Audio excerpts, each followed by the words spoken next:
Hello and welcome to this special extra edition of On Geopolitics, the podcast from the Centre for Geopolitics at the University of Cambridge. I'm Suzanne Raine. I don't have Ali Ansari with me today, but I'm joined instead by Professor Bill Hurst, the Deputy Director at the Centre for Geopolitics. And Bill has been very much in the news for the last week because he is an expert on China, and we've had protests in China, which has got everybody very excited, trying to work out what this means, what the implications are. And so we thought, let's ask Bill to tell us directly. Bill, I think you forecast, you've been on the podcast a few times, and you forecast during those conversations that there was going to be a problem about the COVID lockdowns in China because sooner or later there was going to be a tension about opening up. And we have had that conversation. Is this basically what's happened now? It's at least a first round or a precursor to that. So we haven't yet seen in China the full conversation about what reopening will look like or could look like. I don't think reopening is yet really a possibility. If we go back just 1 month to the 20th Party Congress, right, Xi Jinping in his opening speech, and then again in the work report, and again in some other statements that came out from the Congress, called for, as he put it, a people's war, total war, complete mobilization against the virus. He also talked about the need for protracted and arduous struggle to eliminate COVID completely, and that nothing short of that would be acceptable. And went on to emphasize, if we're not advancing, then we're retreating, and persistence is victory. So from that sort of rhetoric to climb down and say we'll live with the virus or rescind restrictions is probably not feasible. But there is still a great deal of kind of popular demand to relax some of the zero COVID measures. Remember that people throughout China have been living under different forms of lockdown and different gradations of restrictions for almost 3 years, compared with just a few months at a time in the UK or in most other countries in the world when we experienced this. I mean, we experienced it a few times, but usually not for very long, and also not of the severity that has been present in some places in China. And so what happened last week on Thursday, the 24th, is that there was a fire in a tower block of flats in Urumqi, the capital of Xinjiang. And the videos that have spread online of the fire appear to show that the firefighters had difficulty approaching the building due to barricades and fencing and other lockdown measures. The building was under lockdown. And they also appear to show people in the building screaming, begging for doors to be opened and to be let out because they couldn't escape the fire. They were sealed in the building by it so seems. That's been disputed. The government denies that that was actually the case. There's some dispute around that. It isn't absolutely clear that they couldn't get out, but it looks that way in the videos I've seen. And to watch that is difficult, and I think a lot of people saw that. And this isn't the only time something like this has happened. It's been a sort of persistent theme over and over again over about the last 18 months that the incidents like this are happening. And then this one seems to have really struck a nerve with a lot of people who began to hold protests around that. Vigils to remember the people who died. At least 10 people died in the building. And so people have had vigils to remember those who died. Other protests against harsh lockdown and calling for sort of a relaxation of some of these control measures. Those then spiraled into something a bit larger over the last weekend, the 26th and 27th of November. Bill, so this is a micro question about that fire in Urumqi, but obviously Urumqi is capital of Xinjiang. It's the Uyghur province, or it was. I'm assuming that the people who were in that tower block that died in the fire were not Uyghur, but were Han Chinese. Does that make a difference? Is that true? Does it make a difference to how people respond to it? It might make a difference. And honestly, I don't know off the top of my head who exactly the people were that died. What I can say is that the people in the video who you can hear screaming are speaking Chinese. So there's no clear image of them to be able to see who it is. And I haven't seen a list of names. I'm sure there is somewhere a list of names circulating of exactly who died. I have seen one or two news reports talking about Uyghurs in Xinjiang who are upset about the fire and upset about specific lockdown measures in their communities. But I don't actually know if the people who died in the fire were Uyghurs or not, or another ethnic minority. Indeed, they could have been Kazakhs or Uzbeks or something, or Han. I think in the rest of China, there probably is greater resonance around this if people believe that those who died were Han. If anything, yeah, because we're not seeing. So in my limited understanding, this we're not seeing. What? So let me ask this question properly. You put out a tweet which got an awful lot of retweets, which explained why these protests are different. And your explanation was because it brought together so many different kinds of parts of society, people with different grievances in different ways. I'm not aware, but you may contradict me, that one of those is ethnic or regional grievances versus the centre. But would you like now to explain in more detail what that thread said? Because I think it was an observation that shows the texture of the issue about these protests. Sure. I think that a lot of the media coverage and a lot of reporting around these protests have tried to stress that protests in China are rare or that this is an aberration. And I think one of the things I was trying to emphasize is that protests in China are not rare. We actually see hundreds of protests all over China every single day, and we have for many, many years. China is actually an incredibly contentious society. I don't know if it's easy to quantify this, but I would probably say, at least impressionistically, that one sees a lot more protests on a per capita or per locality basis in China than in the UK, on a daily basis at least, not necessarily at key moments. But so one of the facets of protest in China is that it tends to be compartmentalized. And it tends to be compartmentalized locally or regionally, and separated out, by work unit or factory, by neighborhood, certainly by city, or region. Another is that we see these kind of distinct strands or repertoires of contention among different groups. So we have, for a long time, an undercurrent of labor protest in Chinese society, and a couple different varieties of labor protest, actually. Then another of kind of farmers' protests and villagers' mobilization against illicit levies or abuses and corruption by local officials, or other kinds of issues in the village. Then we have, separate from that, student protests that break out from time to time on university campuses. Then we have what I've called kind of urban governance protest, and that's a not really great shorthand, essentially for protests that are motivated by a desire to improve the delivery of public goods or services. Right, people who are upset that the local services aren't working, or they can't get access to certain kinds of benefits, or local government isn't doing its job very well. In urban areas, these also happen in rural areas, actually, but not in this round. So we could sort of separate out two strands of that. And then, separate from those, we do see from time to time ethnic or religious or minority protests, notably by Tibetans and by Uyghurs, but also by other ethnic minorities around different parts of China at different times. Now, one thing that's interesting is that protests by minorities or in support of grievances about discrimination or other negative experiences of ethnic minorities or religious minorities in Chinese society tend to be suppressed more quickly and more harshly than other kinds of protest.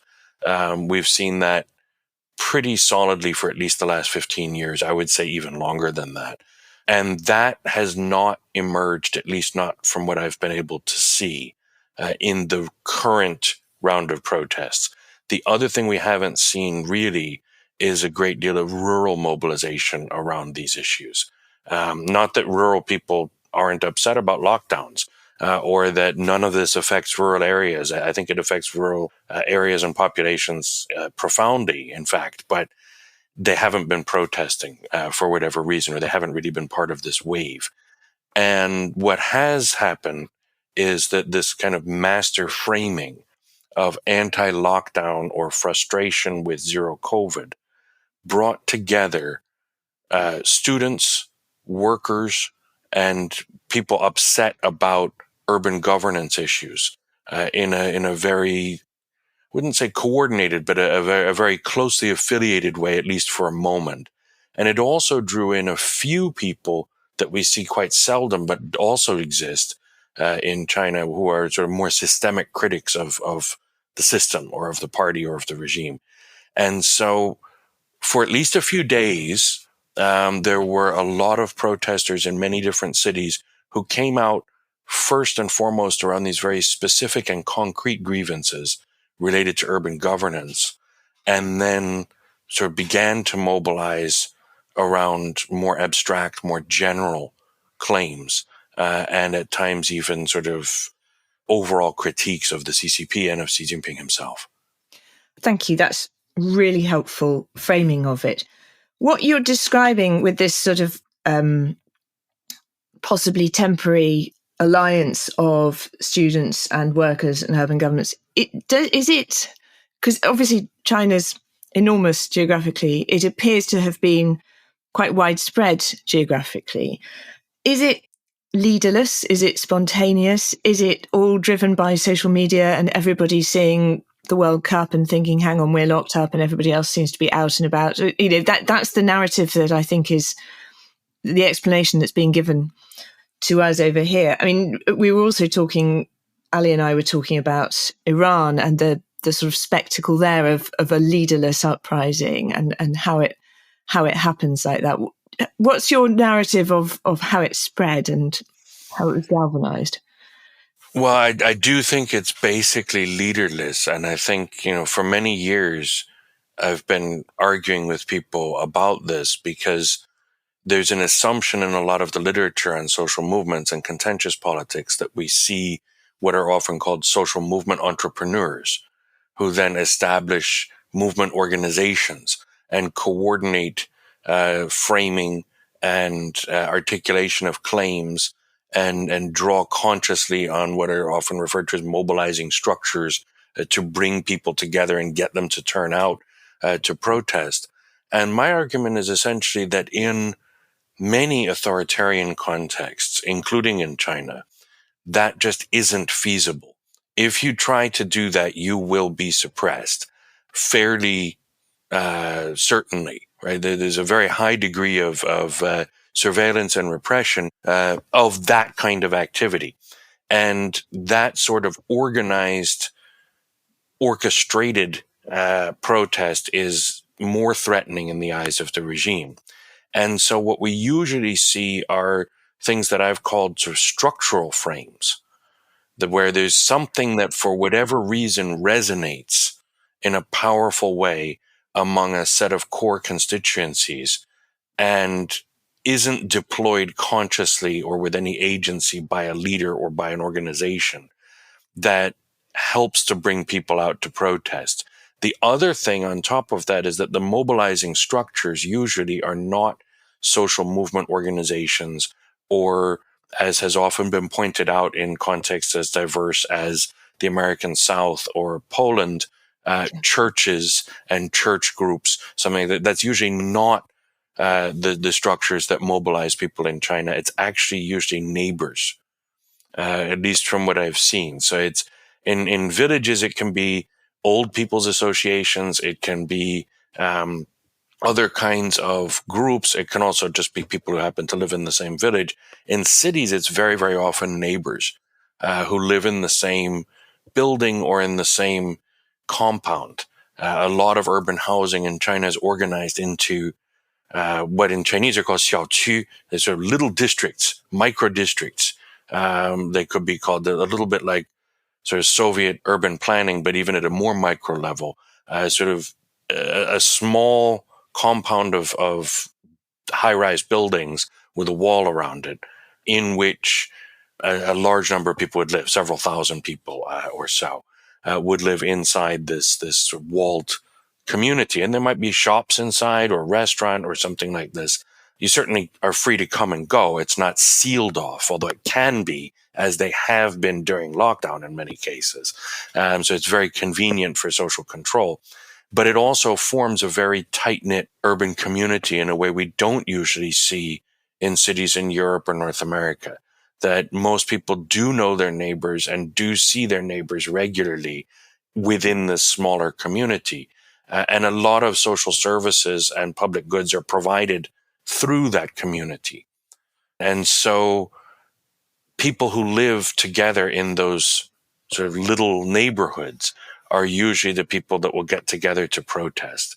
And so sometimes those little neighborhoods are all under the jurisdiction of a particular state-owned enterprise or urban work unit, in which case we see mobilization inside that work unit rather than across work units.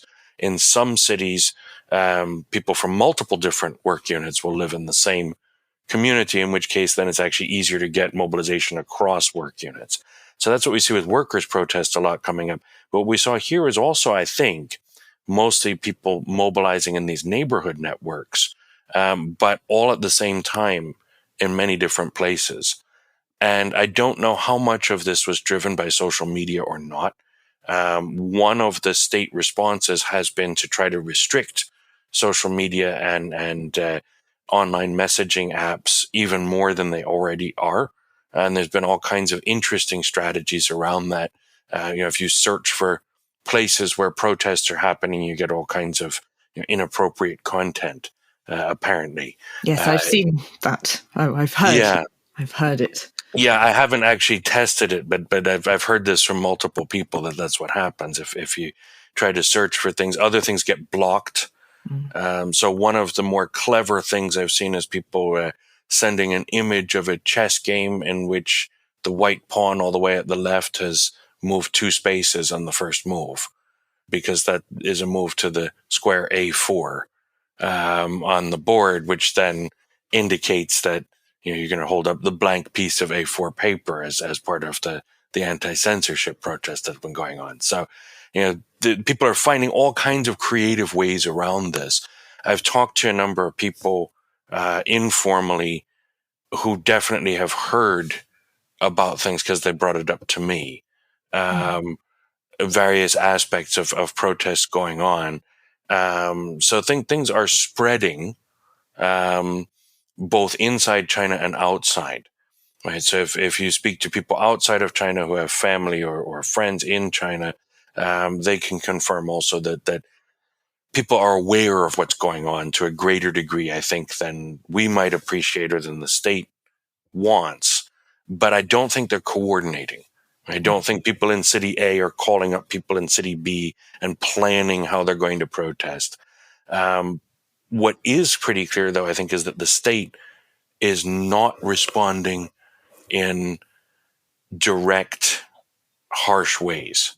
What they're trying to do is sort of hold back and move more gradually. So what we're seeing is something closer to Hong Kong in 2019, 2020 than Beijing in 1989, at least for the time being. So, Bill, I'm going to interrupt you because I want to come on to the state response. But I've got a really quick question about walled communities, and then the flip side, which is the migrant workforce. I think the walled communities point that you're making is fascinating, actually, because almost that's a sort of terrible social experiment of locking people in a space together for, as you say, 3 years, and then obviously that's going to end up being a tighter-knit community with more internal confidence within it about what they want. And so that is a fascinating insight for me. The thing that we used to always see before COVID on China was this tremendous movement of people, particularly from the cities, the country to the cities. And at certain times of the year, there's always the stories because they couldn't all fit on the trains because the weather was bad or whatever. And presumably all of that movement has just stopped, has it? I mean, did they all get stuck somewhere in the wrong place? Well, I mean, there were some stories early on about people being stuck either in the city or in the countryside in China, similar to what actually happened in India when they first didn't let anyone leave the city and then they sent everyone back out of the city to the countryside just in time to bring COVID to all the villages in India. In China, there were some stories like that, but nothing as spectacular, in part because the outbreak never got as out of control in China as it did in India during the Delta wave there. But no, they haven't all gone back. There's a lot of them still in the city. And what's very interesting is if you sort of ask around and try to figure out what are they doing, because a lot of migrant workers usually would work in service and retail sectors or construction or other things that have been mostly shut down. The one job that seems easily available to many people is actually what is often referred to sort of derisively in Chinese as the big whitey character, the person in the hazmat suit, da bai, is what they're called. So these sort of ubiquitous people in the white hazmat suits who come around and enforce lockdown or clean up places with disinfectant spray all over, or give COVID tests. In fact, a lot of the people who are sort of sitting in those shipping container booths on the street, swabbing everybody's mouth as they wait in the line for that, are actually migrant workers. As are many of the people who sort of knock on the door and say, "You've got to go to quarantine." And I think that actually lends an additional level of resentment for some people. I mean, not recently have I heard this, but some months ago, I did hear a lot of people complaining, especially vociferously, that they were afraid of being dragged away to a quarantine center by a couple of migrant workers, right, rather than by kind of medical authorities who they would trust. That they were actually going to be, in their view, detained and abused by people who they viewed as much lower in the social hierarchy than they were. And that was particularly an affront to their pride and dignity, they thought.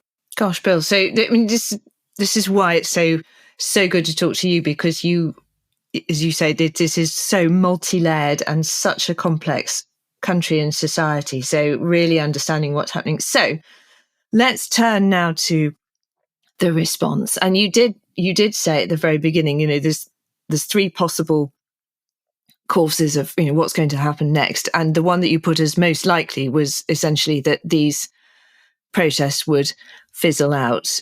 In the context of the recently held Congress of the CCP, which sort of majored on persistence and security, I think what's played out during the sort of second half of this week does bear out your analysis of the first half of this week, does it? In the sense that the state has responded with a slight flex in order to maintain the control of. Well, I think it's way too early to jump to conclusions. We don't want to assume that this is over or this is definitely moving in one direction or another direction.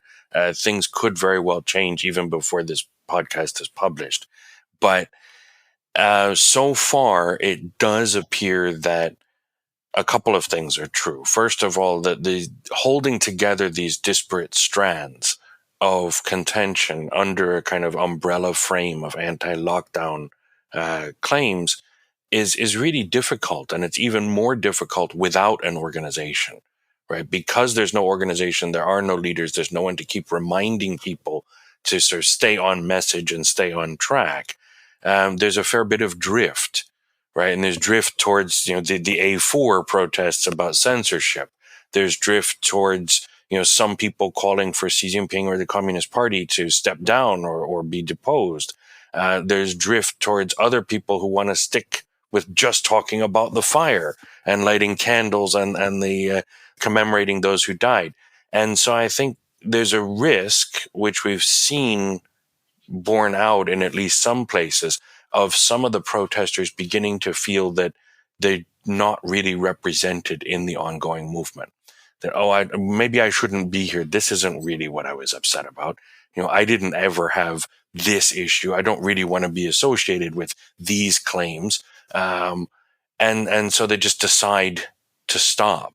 The other thing that I think is wrapped up in that is people get tired of protesting. Protesting is difficult.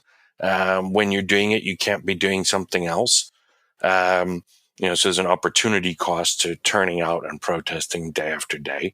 And so I think, people may just be getting tired, or they may be starting to feel that they're not likely to see a gain from this. In terms of the state's response, I think their first response was essentially just to wait, to see if the different strands would begin to come undone, and if we might just go back to a normal kind of level of contention, where we see workers protesting in factories and students protesting on campus, and some other people protesting in their neighborhoods about urban services, and that's kind of manageable from the state's point of view.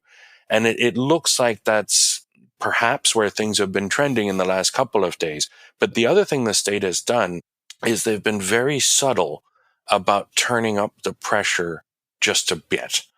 So that instead of going for a kind of sharp or brute force, blunt repression, what they've tried to do is just move the dial a little bit each day in a direction that indicates that the costs are perhaps increasing for protesters. So they put up these blue barriers on the street in Shanghai and a couple of other cities to try to make it harder for people to walk into the street. And they've taken away street signs because I think this is a mistake, actually, on the part of the state. It looks silly that they removed the street signs because they think that people will use those either to find where the protest is or to put them in videos or photos that then spread online that indicate sort of where this is happening.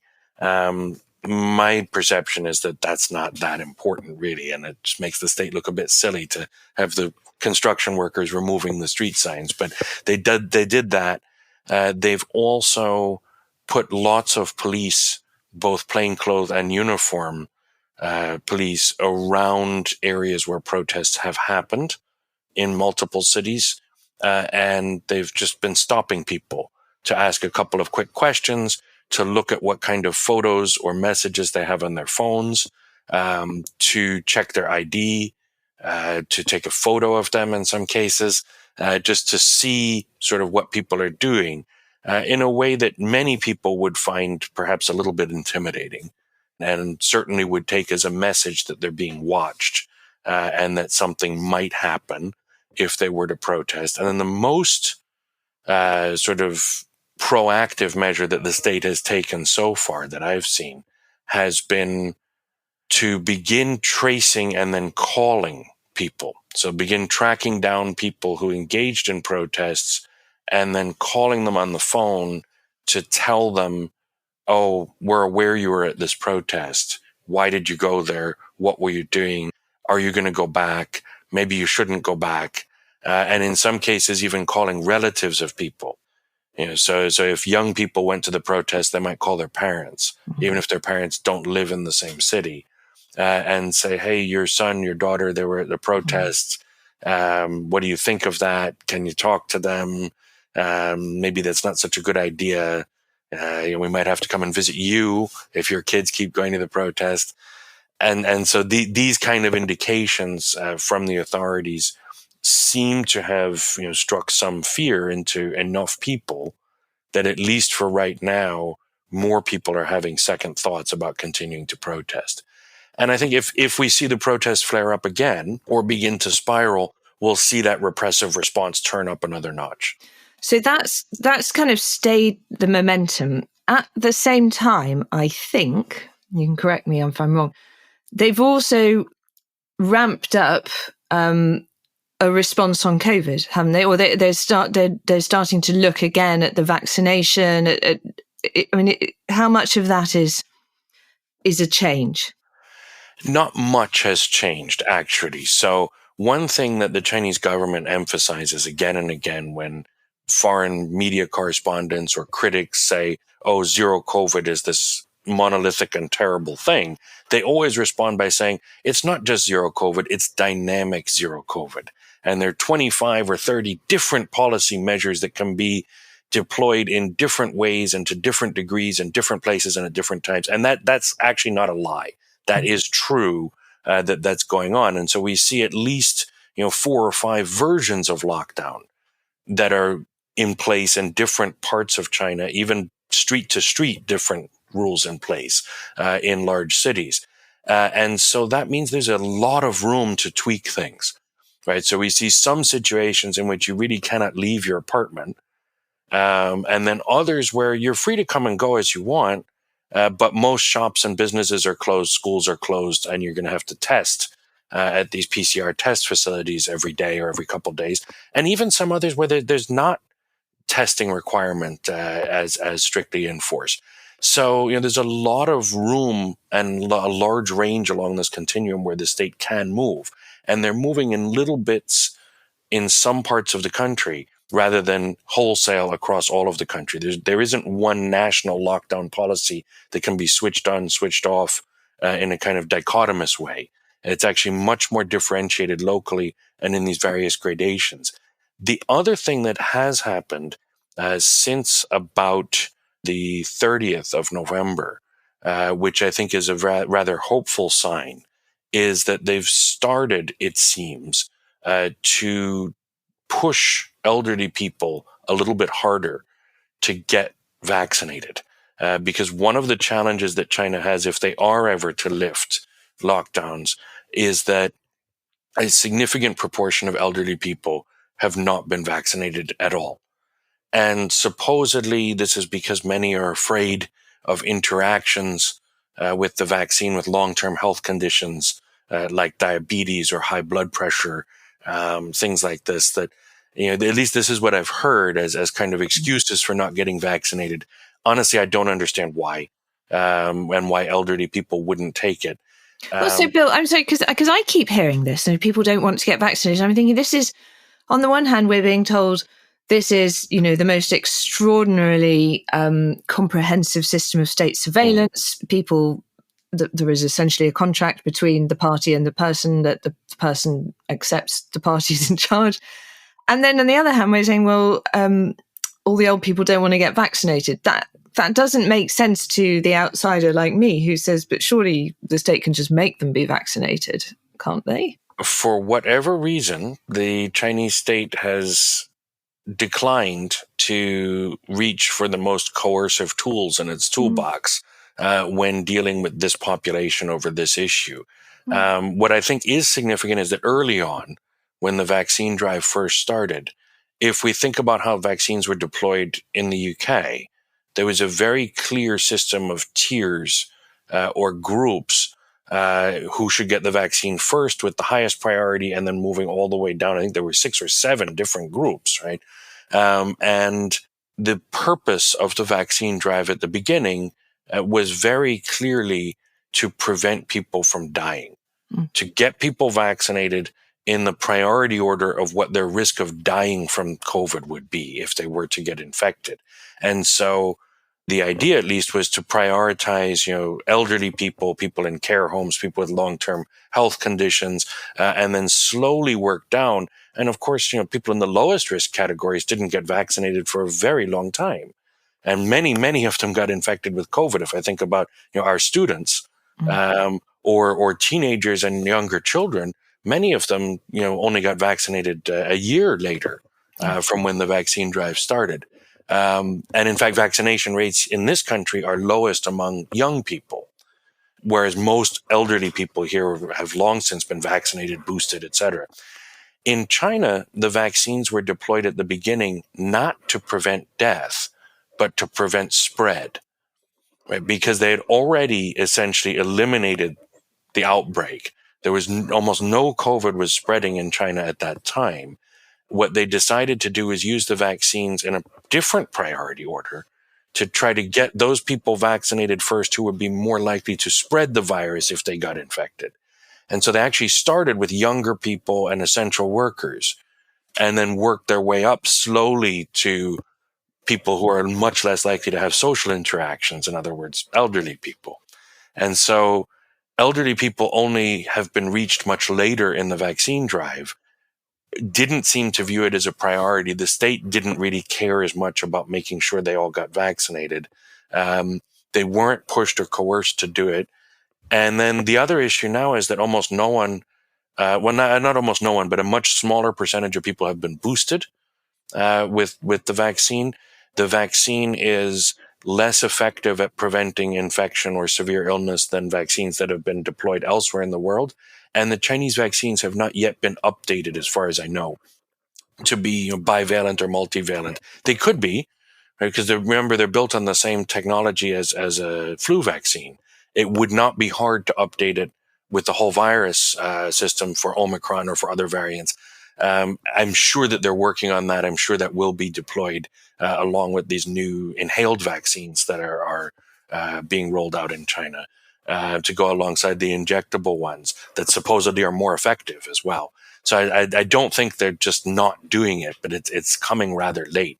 The reason I think they're actually moving to get old people vaccinated right now, though, isn't directly because of the protests, but rather because if you can start at the beginning of December, sort of mechanistically at this date, you can go through the whole series of doses and then have a few weeks on the other side to be fully vaccinated and immunized in time for Chinese New Year on the 22nd of January. And so you can have your children come and visit and not die as a result of the visit, I think is the way it's being pitched. And now they're starting to offer people cash incentives and other sort of goodies if they agree to get vaccinated. So you can get 2 cans of cooking oil for free, or you can get a small cash payment, or you could get a voucher for other grocery shopping, or for you get a bag of rice, you get a voucher to go to the butcher shop, something like. It's very often food, it seems. I think what might even be more useful would be medicine, right? If you had a voucher for the pharmacy, that might induce people with chronic health issues, especially, to turn up and get vaccinated, because pharmacy expenses are often a big part of their monthly bills for elderly people in China. Because it's so interesting, Bill, because what you've just described is almost exactly the scenario that we had in the UK and in the US, where people who don't want vaccines are then, various incentivized schemes with greater or lesser degrees of success, depending on. Well, and even make sure you get boosted so that you can be safe at Christmas when you gather together. All of that last year that we heard. Yeah. Okay, Bill, we've talked for so long that we're going to run out of time. So we're going to have to wrap it up. I hope that's been helpful for our listeners in terms of explaining what's happening now. I think, Bill, the critical point that you keep making is everything could change in either direction on a daily basis. But I think that your analysis so far has been consistent throughout and has generally tracked what's happening. I think the point that you made, that protests happen in China all the time, and protests happen everywhere all the time, don't they? So you can see that everybody focuses on protests in China when we've had, obviously, protests in America, protests in Britain, protests across Europe. So there's a risk that we get kind of excited about a change which actually is simply just the normal functioning of a state. We'll keep watching it. We'll hear back from you, I'm sure. We've got one more thing. Yep. There is sort of one general point about sort of thinking about protests around lockdown times, which I think social movement scholars will be looking at in the years ahead, which is there something about lockdown that provokes mobilization? Because we haven't experienced these kinds of lockdowns much before, and certainly not across so many countries at roughly the same time. And so, in other words, are the protests we've seen in China this past week or so analogous in some ways to the protests that began in America in May of 2020 after the death of George Floyd, or other movements that sprung up in the UK or Europe around that same time and later, in part, at least, in reaction to lockdown conditions. I don't know. I don't think the issues are directly related, but the context may matter, and may matter in ways that the field of study of sort of social movements and contentious politics should perhaps take note of. I'm going to end with a sweeping and possibly not very accurate historical parallel, but I always remember being taught about the revolutions in Europe in 1848. The narrative was that they didn't come out of nowhere spontaneously in 1848, but they came as a result of a few years of hardship immediately preceding, including poor harvests and famine. And actually, you get the protests when people's circumstances start to improve slightly for whatever reason, and then the sort of grievance and constraint and all the rest of it finds its form. So it doesn't happen. It doesn't happen at the hardest point. It happens when the pressure comes off a little bit. So it will be really interesting, as you say, 20 years' time when we're all studying ourselves, what we conclude. Thank you, Bill. Thank you very much. We'll speak to you again soon. Definitely. Thank you very much.